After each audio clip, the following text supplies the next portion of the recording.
Görmek istiyor. Gelsin.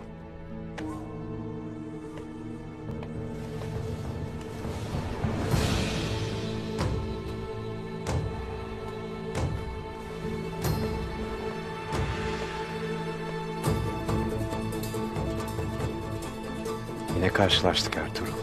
Sen. Gerçeği görmeni ve bizimle olmanı istiyorum Ertuğrul.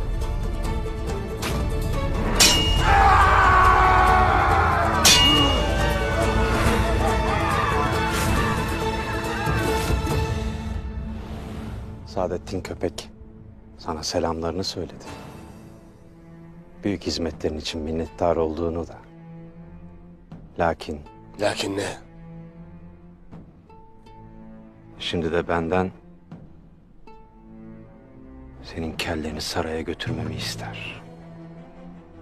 Yiğit Ertokuş ve askerlerimizin kanını yerde komayasın der.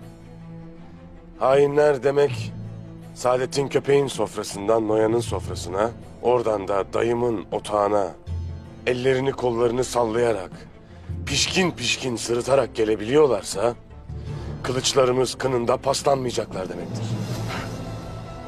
Hain mi? Tam senin gibi keçi çobanına yaraşır bir laf ettin. Hain ha?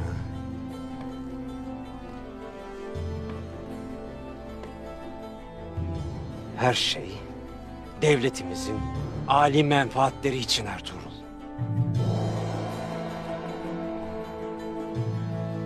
Ayrıca bu çolak elinle mi kılıç tutacaksın ha? Yoksa toydan sonra gövdenin hala kelleni taşıyacağını mı sanırsın?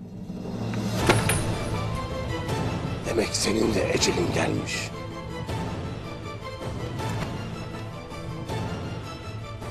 Toyda kimin ecelinin geldiğini görürsün. Ertuğrul. Hadi kolay gelin.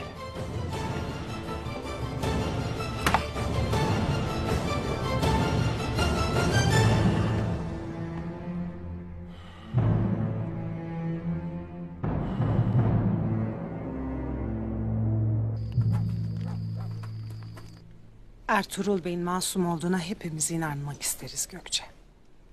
Korkut Bey de bunca acısına rağmen buna inanmak ister. Bunun için dua eder. Vicdanı rahat değildir Gökçe. Bunlar hayırlı şeylerdir, bilesin. Allah'ın izniyle bütün bunlar geride kalacak. Bak göreceksin. Lakin sen daha fazla tarumar etme kendini.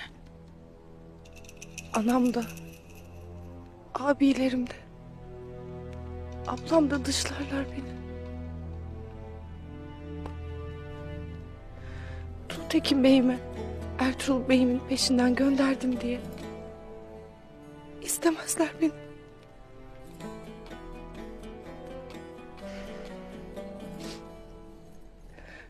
Sizden gayrı kimsem kalmamıştır artık.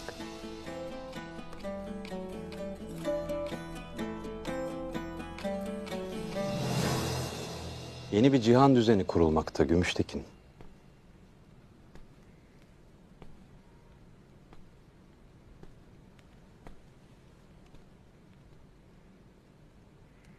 Uç beyi olarak küffara cihat etmeyi, devletimizin büyümesinde tuzun olmasını istersin.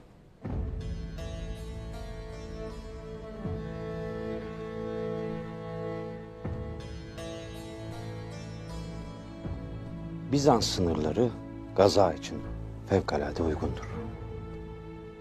Sen de bunu istersin. Büyük saygımız vardır. Töremiz de dinimiz de bunu ister Karabek.